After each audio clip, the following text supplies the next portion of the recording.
नमस्कार दोस्तों, स्वागत है आपका साइट फॉर वर्ल्ड के ऑफिशियल लर्निंग प्लेटफॉर्म पर, जहां स्टूडेंट्स और जॉब सीकर्स के लिए करियर, टेक्नोलॉजी और प्लेसमेंट से जुड़ी इंडस्ट्री ओरिएंटेड और प्रैक्टिकल नॉलेज दी जाती है। अगर आप अपनी स्किल्स को नेक्स्ट लेवल तक ले जाना चाहते हैं तो आप बिल्कुल सही जगह पर आए हो। चलिए शुरू करते हैं आज का इम्पोर्टेंट सेशन। नमस्ते स्टूडेंट्स। डॉकर नाम सुन के थोड़ा कॉम्प्लिकेटेड लगता है ना?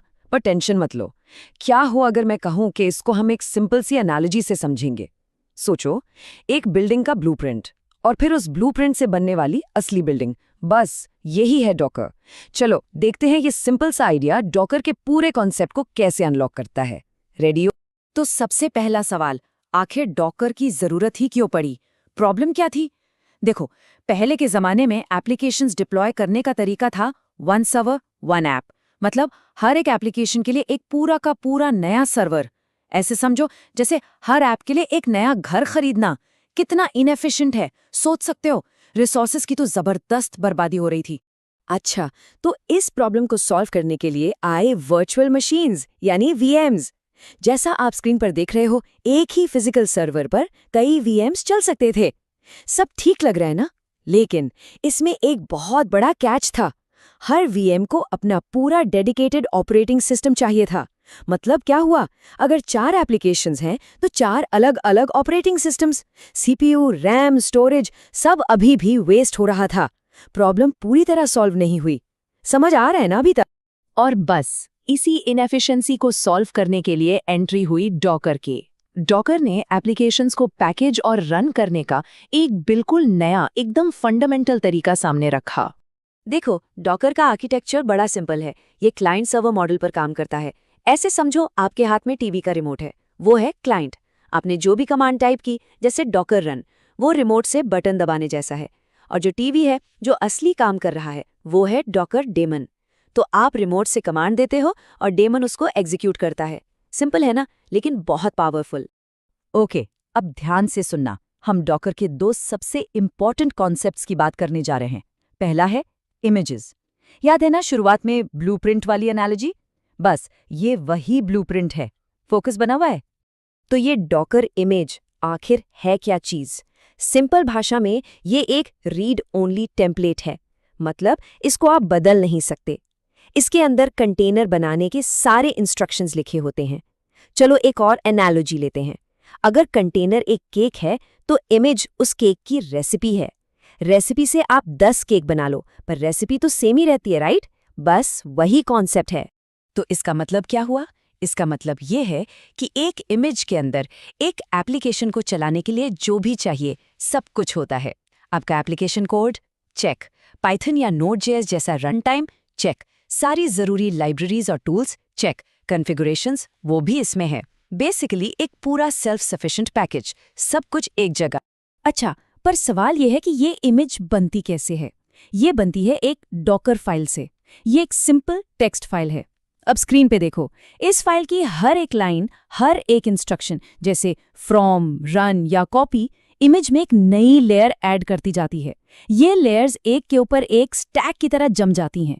और यही लेयर्ड अप्रोच डॉकर को इतना एफिशिएंट बनाता है। ये पॉइंट क्लियर हुआ? ये बहुत इंपॉर्टेंट है। ओके, तो ब्लूप्रिंट यानी इमेज तो हमें समझ आ गया। अब टाइम है उस ब्लूप्रिंट से बनने वाली असली बिल्डिंग को देखने का, यानी कंटेनर। तो कंटेनर क्या है? एक डॉकर कंटेनर उस इमेज का ही एक रनिंग इंस्टेंस है। कीवर्ड है रनिंग। ये वो जिंदा चलती हुई एप्लीकेशन है। अगर इमेज रेसिपी थी तो कंटेनर वो असली केक है जिसे आप खा सकते हो। बेसिकली स्टैटिक इमेज का लाइव वर्जन। सिंपल। पर सोचो, एक स्टैटिक इमेज चलती हुई एप्लीकेशन कैसे बन जाती है? मैजिक कैसे होता है? देखो, बड़ा सिंपल सा कॉन्सेप्ट है। कंटेनर क्या करता है? वो उन सारी रीड ओनली इमेज लेयर्स के ऊपर एक पतली सी राइटेबल लेयर ऐड कर देता है। बस यही एक टॉप लेयर है जिसमें चेंजेस हो सकते हैं। और इसी लेयर की वजह से एप्लीकेशन चल पाती है, नई फाइल्स बना पाती है, डेटा मॉडिफाई कर पाती है। चलो इसको एक बार साइड बाय साइड कंपेयर करके सारे डाउट्स क्लियर कर लेते हैं। देखो, इमेज क्या है? ब्लूप्रिंट। कंटेनर असली बिल्डिंग। इमेज क्या है? रीड ओनली लेयर्स का स्टैक। कंटेनर उन लेयर्स के ऊपर एक राइटेबल लेयर। इमेज इनएक्टिव है, कंटेनर रनिंग है। और अगर आपको प्रोग्रामिंग आती है तो ये बिल्कुल वैसा ही है जैसे एक क्लास और उस क्लास से बनने वाला ऑब्जेक्ट। ये डिफरेंस समझना बहुत बहुत जरूरी है, सिर्फ देख रहे हो या समझ भी रहे हो। ओके, काफी थ्योरी हो गई। इमेज क्या है, कंटेनर क्या है, सब समझ आ गया। अब प्रैक्टिकल पे आते हैं। रियल वर्ल्ड में इनको यूज कैसे करते हैं। इसका एक सिंपल सा मोटो है, बिल्ड, शिप एंड रन। ये फ्लो पूरा प्रोसेस समझा देगा। Step 1, build. डेवलपर अपने कोड और डॉकर फाइल से एक इमेज बनाता है। Step 2, ship. उस बनी हुई इमेज को एक सेंट्रल लाइब्रेरी, जिसे रजिस्ट्री कहते हैं, वहां भेज देता है। और स्टेप 3, रन। अब उस इमेज को किसी भी मशीन पर कहीं भी एक कंटेनर की तरह चलाया जा सकता है। Build, ship, run. Simple, right? तो अब आप सोच रहे होंगे, ये रजिस्ट्री क्या है? बिल्कुल सिंपल। जैसे आप अपना कोड स्टोर करने के लिए गिटहब यूज करते हो, वैसे ही डॉकर इमेजेस को स्टोर करने के लिए रजिस्ट्री यूज होती है।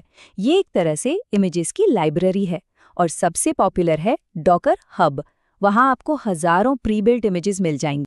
अच्छा, अब कुछ प्रो टिप्स। सिर्फ इमेज बनाना काफी नहीं है, उसे स्मार्ट तरीके से बनाना जरूरी है। बेस्ट प्रैक्टिसेस क्या है? हमेशा एल्पाइन जैसी छोटी बेस इमेजेस यूज करो। मल्टी स्टेज बिल्ड्स यूज करो ताकि फाइनल इमेज में फालतू चीजें ना आएं, और लेयर्स को कम से कम रखो। गोल क्या है? हमेशा एक ही गोल है, ऐसी इमेज बनाना जो छोटी हो, तेज हो और ज्यादा सिक्योर हो। इसको नोट किया? अगर इंटरव्यू में पूछा गया तो बता पाओगे। तो इस सब का एंड रिजल्ट क्या निकला? डॉकर सिर्फ एक नया टूल नहीं था, बिल्कुल नहीं। इसने सॉफ्टवेयर इंडस्ट्री में एक पूरा रेवोल्यूशन ला दिया। ये कोड पूरी माइंडसेट शिफ्ट को समझा देगा। देखो, कंटेनर्स को इम्यूटेबल डिजाइन किया जाता है, यानी ऐसी चीज जिसे बदला ना जा सके। तो अगर आपके कंटेनर में कुछ गड़बड़ हो जाती है तो फिलॉसफी ये नहीं है कि उसको ठीक करो, नहीं, फिलॉसफी है पुराने वाले को डिलीट करो और एक नया कंटेनर बना दो। फोकस फिक्सिंग से हटकर रिप्लेसिंग पर आ गया। ये एक बहुत बड़ा बदलाव था। तो आखिर में डॉकर ने सिर्फ उस पुरानी प्रॉब्लम को सॉल्व नहीं किया कि यार मेरे मशीन पर तो चलता है। ये उससे कहीं ज्यादा था। ये सॉफ्टवेयर डेवलपमेंट में एक नए चैप्टर की शुरुआत थी, एक ऐसा चैप्टर जो कंसिस्टेंसी, पोर्टेबिलिटी और स्पीड पर लिखा गया है।